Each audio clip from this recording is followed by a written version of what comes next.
The following has been developed by state and provincial agencies in association with the Agency for Instructional Technology. Together, serving education.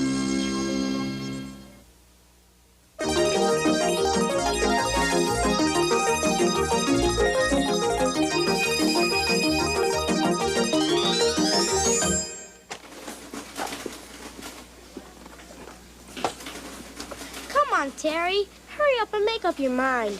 I am. I'm trying to get as many as I can for the money I have. How much do you have? $6.50. How many are you going to get? 6. I don't see how you're going to get 6 if you only have $6.50. Wait a minute. Let me think. Now I know if they're $1 a piece, I could get 6. But they're not $1 a piece. See this? This 29 cents counts, you know.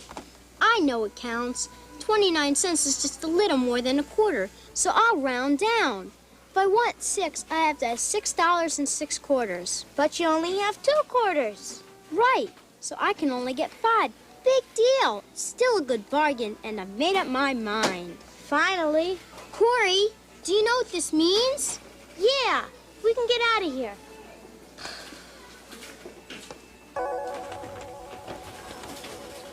Have a nice day.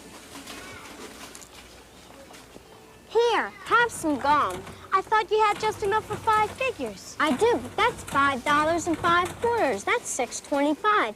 This gum's a quarter, so I'll break even. Here, take it before I eat it all myself. Thanks, but something doesn't sound right about the way you figured that. That'll be $7.08, please. I told you something was wrong. Are you sure? Action figures are $1.29 each and 29 cents for the gum. That's right. It's 29, not 25 cents. You should have rounded up, not down. That way you'd be sure you had enough. So I guess I have to put one of these back. Terry's problem isn't all that unusual. Shopping is a time when you have to be careful in deciding when to round up and when to round down. Because in most shopping situations, you only have a certain amount of money to spend. Let's say $10. So you want to make sure that you keep track of the cost of things you're buying so you don't plan on getting more than you can pay for. How do you do that? You estimate. And there are different ways of estimating which you can use depending on your situation. Terry estimated by rounding, which is usually a good way to keep track of what you're spending while you're shopping. But Terry rounded down when he should have rounded up, which proves you have to be careful. Because you're trying to figure out how much you can buy for a certain amount of money, you're safer if you round up. Make your estimate just a little higher so you know you have enough. Now watch this example of 2 different ways of estimating.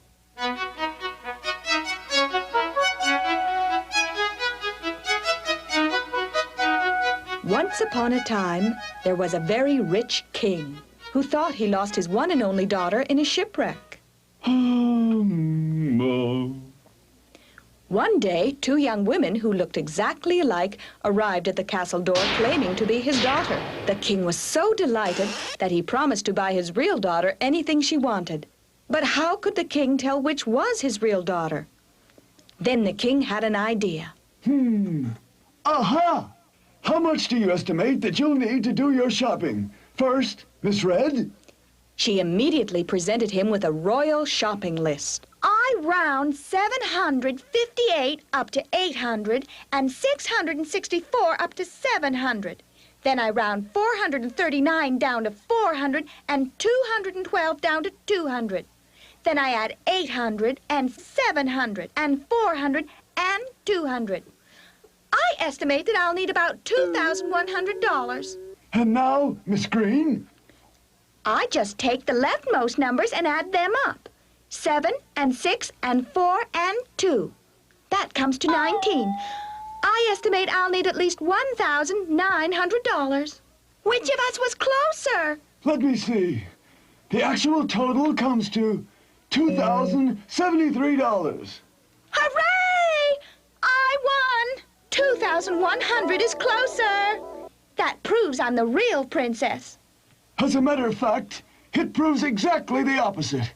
It proves that you're definitely not my daughter. What? But my way of estimating was better. There is no better way of estimating. It all depends on the situation. It's obvious that you're used to a shopping list like this, and to having only about $20 in your pocket. In this situation, you want to be sure that you will have enough money to buy everything you want. And the rounding method of estimation is more likely to tell you this. But if you're a rich princess, you never have to worry about having enough money. You only need to know if your estimate tells you that you'll spend at least a given amount.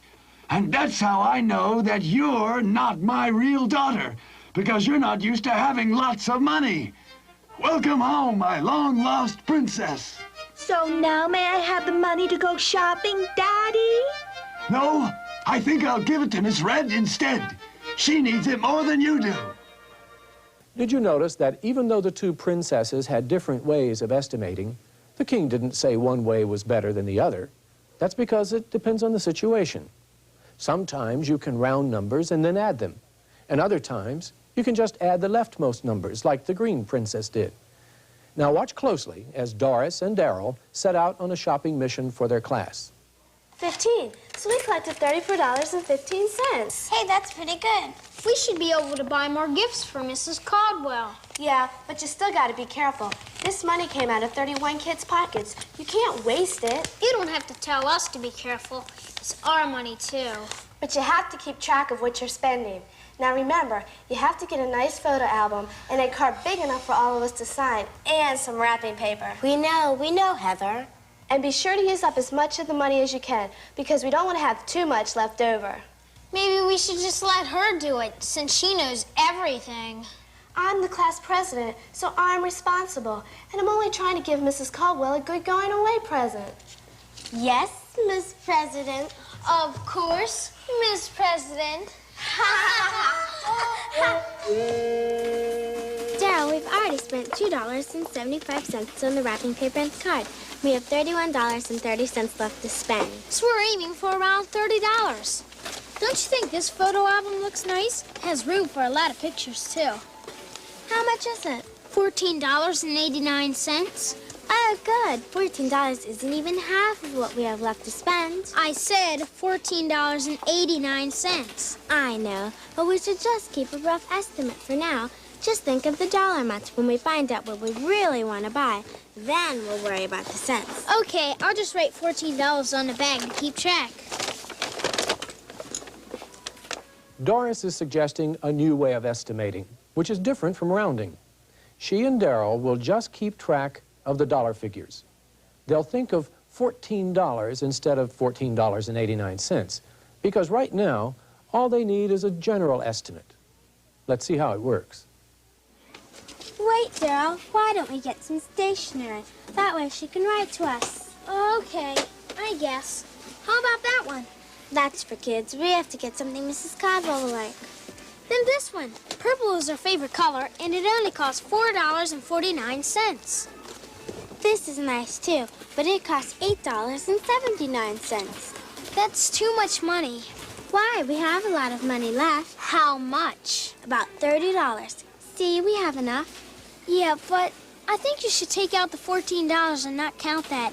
We don't know what everything's going to be yet. And like you said, we just want to keep a running total. You're right. Just to be safe, let's get that box you have and add $4 to our figure. What's the total? 14 plus 4 is 18. Good, now we can get something nice for the baby. Something pink and frilly. Hey, what if it's a boy? Did you notice how the kids estimated their total after deciding on the box of stationery? Remember, they're only looking at the dollar amounts, like this. Watch how simple this is. As they keep track of the money they're spending, they just ignore the cents and concentrate on the dollar figures. It's simple. Just one step. Now, it may not be as close as rounding each figure and then adding them together, but it's quicker. All you do is ignore the cents. 14 plus 4, 18. Just one step. Saves time when you're shopping or working with large numbers. Now, suppose you have to come up with an estimated total for some figures like these. You just add the 1, 3, 8, and 7. If you were rounding, you would first have to round the numbers, and then you would have to add them together. Both methods work, it's just that one is simpler. Now let's see how Doris and Daryl did with their estimating. The safest thing to get is a baby blanket, because we don't know if it's going to be a boy or a girl. But, okay. How much are the blankets? $8.79. Let's add that $8 to the $18 we're already spending. What's the total?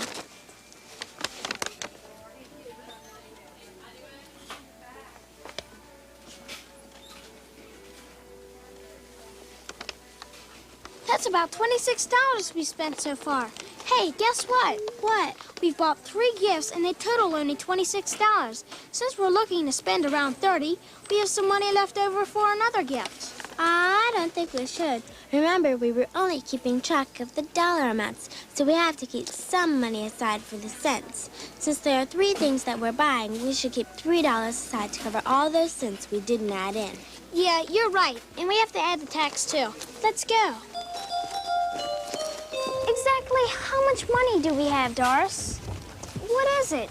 $31.30. I'm sure we estimated right. I hope.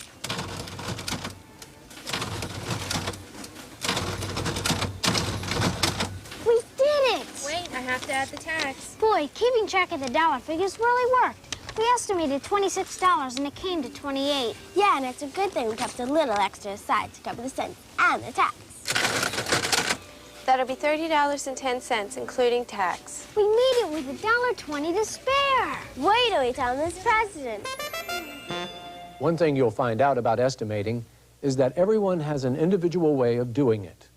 Here are some comments from people who've been estimating as they shop in a supermarket.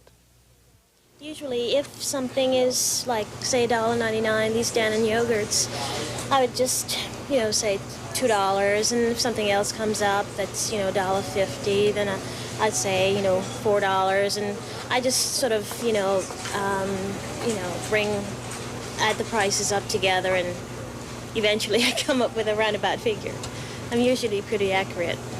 My brain is not quite a calculator, and I can't carry one around with me, so it's easier to estimate higher so that then maybe I won't spend quite as much as I thought I did. Sometimes I'll have a list where I will write down each item, the price of each item, and sometimes I'll just round it off if I'm in a hurry. And sometimes I just keep the figures in my head by rounding them off. If an item is $1.89, then I might think in my mind, if I'm not writing it on paper, that it's a $2 item. This is, the bread's 93 cents, so I figure that's $1. Cookies are $1.79, so I figure it's $2. Potato chips are 2 something, so I round it off to $3. And I have $10 I have to make sure I don't spend over $10 or else I can't get out of here. Oh, yes, estimation is a very important part. Other than that, I don't want to go up to the register and say, oh, goodness, I only have $40. Could you take back a few things? It's kind of embarrassing. So, I always estimate when I shop. It seems to be a lot more effective. Did you notice that each person had a different way of estimating, but all of them wanted to avoid being embarrassed at the checkout counter by selecting more things than they could pay for? The estimates may not be as precise as keeping exact totals, but estimates are easier, and what's best, they work. Remember, it's the situation that counts. Sometimes you can round numbers and add them. Other times you can just add the leftmost numbers. It's up to you. MathWorks is a component of the Mathematics for the 80s project and is supported in part by Exxon Education Foundation. This program is produced by Future Positive Systems under the supervision of the Agency for Instructional Technology.